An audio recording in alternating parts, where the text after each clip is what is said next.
네, 8월 4일 멤버십 라이브 파트 2 이어가도록 하겠습니다. 과연 지금 시대가 어떻게 바뀔 것이냐? 이거는 XRP 맥시멀리스트가 만든 거예요.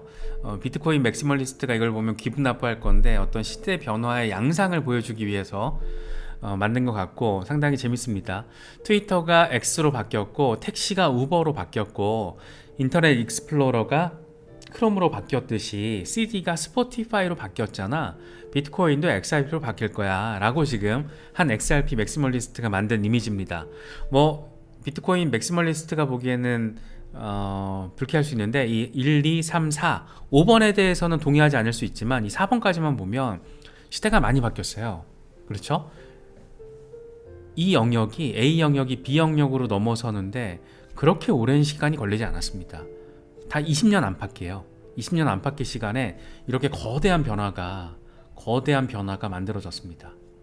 시대 변화가 그만큼 빠르다는 거고, 여기서 꼭 비트코인이 XRP라기보다 저는 그냥 뱅크였으면 좋겠어요. 이게 그냥 기존의 뱅크가 XRP를 통해서 혁신을 이뤄가고 있다, 이런 식의 느낌이었으면 전체 크립토 투자자들이 다 공감할 수 있는 내용이었을 텐데, 비트코인이라고 박아놓으니까 이건 비트코인 지지자들이 보기에는 짜증나죠. 이건 동의할 수 없는 그런 부분인데, 1번에서 4번까지가 A에서 B로 전환된 거는 우리가 어떤 기술 혁신의 전환, 트렌드의 변화, 이런 측면에서 바라보기에 굉장히 큰 시대적인 전환점이었다, 뭐 이렇게도 평가할 수 있을 것 같습니다. 그리하여 어쨌든 리플은 혁신의 어떤 중심에 서 있고 굉장한 유틸리티 유스 케이스를 입증을 하고 있지만, 그러니까 크립토 프로젝트로서 비전만 제시하는 게 아니라 그 비전을 이미 현실 속에서 구현하고 있는, 그래서 기성 레거시 금융기업들이 리플을 채택해서 리플을 통해서 기술 혁신을, 금융 혁신을, 송금 혁신을, 결제 혁신을 진행하고 있는데도 불구하고 리플 XRP 시세는 죽쓰고 있다. 이게 조금 지금 아쉬운 포인트입니다. 이 정말 먹같은 소송 리스크가 사람 참 피곤하게 만들고 있는데, XRP가 이 항소심으로 갈 가능성, 이런 것들에 대한 어떤 시세 압박을 받으면서 지금 0.67달러 지지도 어려운 상황들을 보여주고 있습니다. 그래서 20일 지수 이동 평균 부근이기 때문에 여긴 좀 지켜줘야 되거든요. 여기서 빠지면 정말 0.56달러까지 가능성이 있어요. 그래서 기술적으로는 일단 여기서 좀 잘 지지받아 주고 0.85달러까지 나아갈 수 있는 그 기술적인 범위, 그것에 대해서 우리가 좀 기대를 할 수 있는 그런 상황으로 이어졌으면 좋겠는데, 일단 지금 어쨌든 현재 분위기는 좀 간당간당합니다. 그래서 그런지 XRP에 대한 강세 전망이 다시금 이렇게 또 주목을 받고 있습니다. 이 코인스키드가 며칠 전에 이야기했던 거 우리가 한번 짚어봤었어요. 그런데 이번에 타임스타블로이드닷컴에서 다시 이걸 좀 기타화하면서, 아무래도 이 좀 시세가 저 모양이니까 XRP에 대한 어떤 강세 전망이라도 조금 분석을 해봐야 멘탈 케어가 되지 않겠어? 라고 해외 크립토 마이너 미디어들도 생각을 한 것 같아요. 그래서 며칠 지나서 이제 또 기사화를 한 건데, 지금 코인스키드가 얘기했던 거는 6개월 차트를 기준으로 한 겁니다. 그러니까 덩어리 하나가 지금 6개월이죠. 두 개가 1년인 거고. 근데 이 6개월 차트를 보니까 2019년부터 지금 페넌트 패턴이 만들어지고 있어. 봐봐. 지금 잘 형성되고 있거든. 그래서 저항받고 또 한번 떨어질 수는 있겠지만, 무엇보다 0.827달러를 돌파해 준다라면, 그러니까 6개월 차트 기준으로 뭐 올해 하반기가 맞춰지고 나서 이 덩어리가 완성되고 나서 여기가 될지 모르겠지만 0.827달러를 온전하게 뚫어주면은 요 범위까지 3.7442달러까지 상승할 수 있어 라고 이야기를 하고 있습니다. 이게 과연 3.7달러가 언제쯤 가능할 것인가, 뭐 이 정도 선에서 그러니까 올해 하반기 내년 상반기 선에서 리플 소송과 관련된 부분들이 거의 깔끔하게 정리가 된다라면 여기까지 올라서 하는 순간, 그러니까 0.827달러를 지지받는 시간이 더 빨리 오겠죠. 그럼 더 빨리 나아갈 수 있는 거고, 그런데 이게 계속 뭔가 악재들이 쌓이고 아무리 많은 호재들이 더해져도 이 소송 리스크가 계속 발목을 잡는다라면 이 시간이 길어질 수 있는 거잖아요. 그러니까 여차하면 0.5달러 아니면 더 빠질 수도 있는, 0.3달러까지도 생각해야 되는, 최악이죠 이렇게 되면.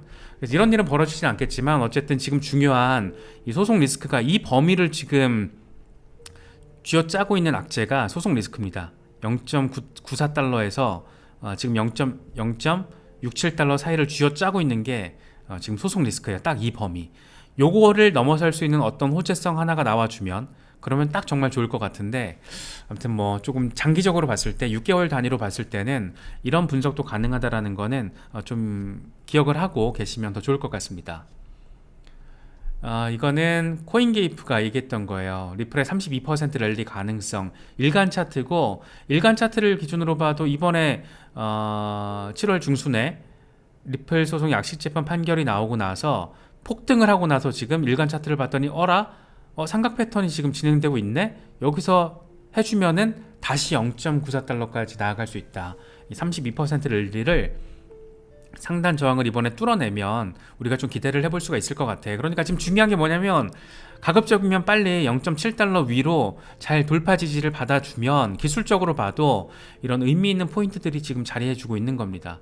근데 지금 0.67달러 지지까지도 사람 잘 뭐랄까 이렇게 순조롭게 지지받지 못하는 모습이 보여지니까 단기 대응하시는 분들이 정말 짜증나실 거고, 중장기 대응을 해도 이왕이면 이런 모습은 좀 안 봤으면 좋겠는데 싶은 환경이 지금 펼쳐지고 있는 거죠. 그래서 페넌트 패턴 돌파 뒤에는 최대 0.92달러까지 랠리 가능성이 있다라고 얘기를 하고 있는 거고, 이제 0.92달러, 다시 말해서 이제 저번 직전 전고점 7월 13일 전고점이 0.94달러였기 때문에 여기까지 가주면 이제 이때부터는 1달러라는 상징성 있는 단어가 하나, 이 가격 구간이 하나 나와주는 겁니다. 그래서 이렇게만 쫙 나와가주면 그냥 완전 땡큐 막 이렇게 되는 건데, 그게 좀 아쉬운 상황이죠. 그럼에도 불구하고 일간 거래량이 12억 9,700만 달러 이렇게 증가한 상황을 바라보고 있으면 긍정적인 부분들 우리가 기대해 볼 수 있을 것 같아. 뭐 이런 얘기를 지금 하고 있는 겁니다. 이것도 되게 의미가 있죠. 리플이 CNBC가 선정한 200대 핀테크 기업의 한 곳으로 선정이 됐습니다. 암호화폐 기업이 다 6곳이 이번에 들어갔거든요. 리플, 바이낸스, 코인베이스, 데퍼랩스, 오픈시, 비트마트. 다 이 산업 영역에서 굉장히 나름 방구 좀 낀다라는 의미 있는 플레이어들이 지금 딱 들어가 있는 거예요. 그래서 어떤 미국의 주류 언론 레거시 금융에서 바라봤을 때 리플의 어떤 위상, 물론 이제 이런 거 선정할 때 다 조금 뭐 광고도 집행하고 뭐 이런 거 있죠. 그래서 그런 부분들도 영향을 받기 때문에 100% 이게 기업의 펀더멘털 파워만 가지고 이게 선정이 됐다라고 보기 어려운 부분도 있지만, 특히 이 CNBC니까 그런 부분도 있겠지만, 리플이 광고 집행 많이 했을 수도 있어요. 뭐 그럴 수도 있지만, 그럼에도 불구하고 뭐 그걸 리플만 하겠습니까? 수많은 기업들이 원하는 결과인데, 어쨌든 암호화폐 기업 6곳이 이름을 올린 곳에 리플이 이번에 이름을 올렸다. 이게 좀 리플이 가지고 있는 기업 가치를 가늠해 볼 수 있는 하나의 기준점이 될 수 있다. 뭐 이렇게 평가할 수 있을 것 같습니다. 모니카 롱도 기분이 좋죠. 리플랩스 대표. 이 CNBC의 최고 핀테크 리스트에 이름을 올리게 돼서 자랑스럽다. 이건 결코 가볍게 생각할 수 없는 그런 성과다. 이렇게 평가를 합니다. 맞는 말이죠. 아무나 들어갈 수 없는 거고, 세계 핀테크 기업이 뭐 한두 개도 아니고 수천 개인데 그 중에 그 200개 리스트에 올라간 거니까, 리플이 가지고 있는 저력, 특히 디파이 혁신과 관련된 핀테크 기업으로서는 리플만 올라간 거니까 리플이 가지고 있는 기술 경쟁력이 어떤 건지 간접적으로라도 직간접적으로 느낄 수 있는 부분이 아닐까 생각이 되기도 합니다. 이거는 뱅크 오브 아메리카의 그 결제 혁신 관련 이 특허 문건이거든요. 제가 이거 찾아봤어요. 궁금해가지고 이거 진짠가 조작된 건가 싶어가지고 구글 이 패턴트 들어가가지고 찾아봤거든요. 진짜 있더라고요. 그래서 야, 대박. 이게 뱅크 오브 아메리카의 기술 송금 혁신에 있어서 리플 기술이 이런 식으로 역할을 하고 있다. 이게 무슨 의미인지 모르겠어요. 이거 번역을 돌려봐도 뭔 소린지도 모르겠고, 기술적으로 어쨌든 이런 포괄적인 기술의 혁신을 보여주고 있는 이미지에서 리플이 굉장히 중요한 역할, XRP 표시가 있죠. 그러니까 XRP가 브리지 커런시로서 이 송금 결제 혁신을 실시간으로 구현하는 데 있어서 상당히 중요한 역할을 하고 있다. 기술의 핵심이다. 이런 게 지금 뱅크 오브 아메리카가 결제 혁신 특허 문건을 통해서, 그러니까 특허 신청하면서 리플 기술력 핵심이에요 라고 지금 이야기를 한 거죠. 그러니까 리플이라는 곳이 자체적으로 구축하고 있는 송금 결제 혁신, 이런 거는 정말 이제 지금 단계에서는 말 그대로 그냥 1차적인 기술력인 거죠. 이걸 활용해서 수많은 기업들, 특히 이제 뱅크 오브 아메리카 같은 미국의 2대 은행이잖아요. 2대 상업은행에서 리플 기술을 채택해서 XRP 레저를 통해서 XRP를 브릿지 커런시로 활용을 하면서 이런 실시간 송금 혁신을 이뤄내고 있다. 이런 부분들은 정말 의미 부여를 안 할래야 안 할 수가 없죠. 특히 플러터 웨이브라는 이번에 리플 파트너 기업이 아프리카 송금과 관련해서 꽤 의미 있는 서비스를 출시한 것도 상당히 의미 있게 평가할 수 있을 것 같아요. 샌드앱, 미국과 캐나다에 거주하고 있는 아프리카인들이 아프리카에 있는 가족들에게 실시간으로 송금을 할 수 있는 그런 앱이라고 합니다. 진짜 이게 외노자, 외국인 노동자들, 저도 외국 나가서 일하면 외노자인 거잖아요. 외노자들, 한국인도 외국 나가서 외노자로 일하기 피곤합니다. 근데 그 돈을 한국으로 송금할 때 스위프트를 통해서 기성은행들을 통해서 하면 시간도 오래 걸리고 최소 3영업일 이상 걸려요. 최소 3영업일, 주말 끼면 5일 걸리는 거예요.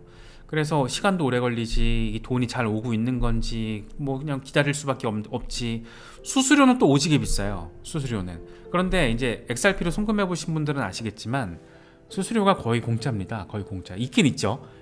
있긴 있는데 거의 공짜고, 제가 오늘 솔라나로 처음 송금을 해봤거든요. 솔라나 이체를 한 번도 안 해봤었는데 한번 궁금해가지고 오늘 솔라나 좀 매수하면서 솔라나로 한번 이체해봤는데 솔라나도 빠르더라고요. 그래서 야, 이게 좀 머릿속으로 이론적으로 알고 있는 것과 실제 체감했을 때 그 빠르구나라는 게 이게 또 다른 거지. 그래서 물론 리플보다 느린데 그게 뭐 그렇게 크게 뭐 의미 있는 수준은 아니다라고 저는 개인적으로 또 느껴져서, 이게 참 재밌는 시대다 이런 생각이 많이 들어요. 어쨌든 리플 레저 기반의 플러터 웨이브가 이번에 샌드앱을 출시해서 아프리카 시장에 리플을 통한 이 생태계가 조금 더 확장될 수 있는 계기를 마련했다. 재밌는 건 뭐냐면 지금 리플이 주력하고 있는 시장을 크게 나눠서 봤을 때 동남아 시장, 왜냐하면 동남아 외노자들이 많잖아요.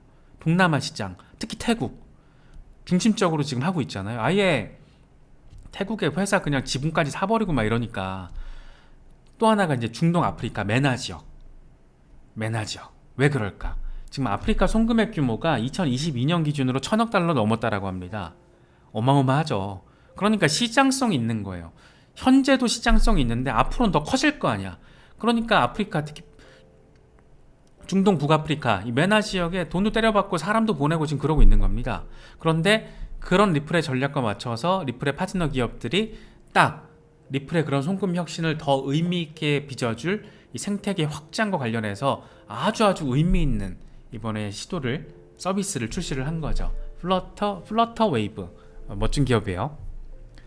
또 하나는 이제 CBDC죠. XRP의 생태계, 이런 채택과 관련해서 CBDC가 어떤 방식으로 얼마나 적극적으로 리플 레저 위에 탑승이 될 것인가. 팔라우, 홍콩, 몬테네그로, 콜롬비아, 부탄.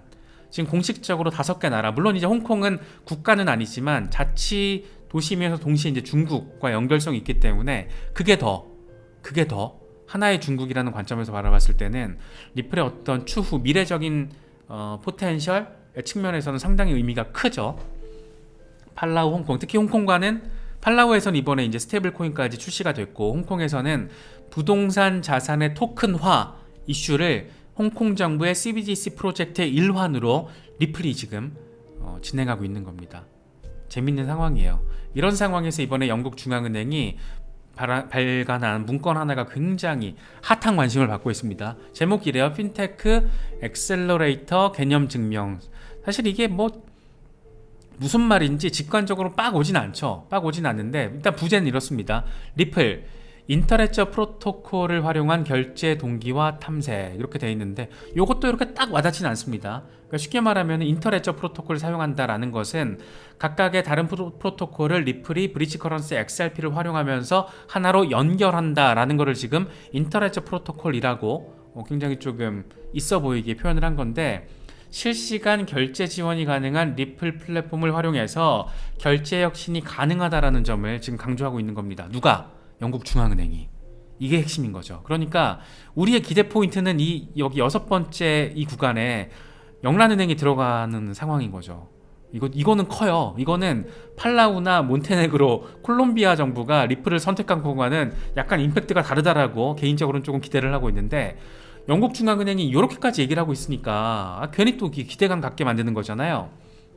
리플은 다른 장부와 이 네트워크를 통해서 쉽게 결제할 수 있다. 똑같은 얘기 하는 거죠. 인터레저 프로토콜. 그러니까 각각 다른 플랫폼을 XRP를 통해서 브릿지 커런시로 활용하면서 하나로 연결하는 게 실시간으로 기술적으로 이미 가능하다. 어디가? 리플이. 그래서 이 브릿지 커런시로서의 XRP를 추가 채택하는 그런 확장성이 어떤 소규모 국가, 정부, 도시국가 단위가 아니라 이제는 영국과 같은 선진국 대열에서도 이제 동참할 수 있는 그런 가능성에 대해서 우리가 생각을 해볼 수 있지 않나 싶습니다. 특히 영국 중앙은행 같은 경우에는 이미 7년 전부터 CBDC와 관련해서 리플과 이 파트너십 프로그램을 진행을 해왔고, 지속적으로 영국 중앙은행, 영국, 런던, 지속적으로 이런 얘기들이 많이 나오고 있잖아요. 그래서 이런 부분들 우리가 조금 유의 깊게 바라볼 필요가 있습니다. 특히 디지털 파운드 파운데이션이라고 하는 CBDC 자문 민간 기업인데, 여기에 또 기술 자문 파트너가 리플이죠. 특히 리플이 지금 전체 직원 900명 가운데 100명이 유럽 상주 직원인데, 그 중에 대부분이 지금 영국에 있어요. 영국 런던 기반, 더블린 이런 데 지금 기반으로 돼 있기 때문에 진짜 여차해서 만약에 미국에서 소송 리스크로 인해서 뭔가 잘못되면 영국으로 가려고 저러는 거 아니야? 라는 생각이 들 정도로 플랜 B로서도 바라볼 수 있는 어떤 여지가 존재합니다. 그래서 그런 측면에서도 의미부여가 또 가능하기 때문에 리플과 영란은행의 이런 지속적인 수년에 걸친 파트너 관계는 괜히 또 이렇게 기대감을 갖게 만드는 거죠. 네, 그래서 지금 리플과 관련해서는 시세와 관련된 부분은 우리를 상당히 좀 골아프게 만들고 있지만, 이런 확장성, 채택과 관련해서는 상당히 전폭적인 채택이 이미 이루어지고 있고, 이런 부분 시장의 평가, 이 CNBC가 선정한 핀테크 기업에 들어갔다라는 거는 지금 전반적으로 시장이 바라보고 있는 리플에 대한 관점이라고 이야기를 해도 그렇게 크게 어긋나진 않을 겁니다. 그래서 이런 부분들을 조금 우리로서는 펀더멘털을, 기업 가치를 분석하면서 어떤 기업의 포텐셜을 분석하는 그런 입장에서는 이런 부분들이 굉장히 큰 의미 포인트가 될 수밖에 없을 거고, 시세와 관련해서는 그래도 단기적으로 봤을 때나 장기적으로 봤을 때 이렇게 긍정적인 포인트들이 자리하고 있다는 점도 함께 체크를 하시면 어떨까, 뭐 그런 생각이 듭니다.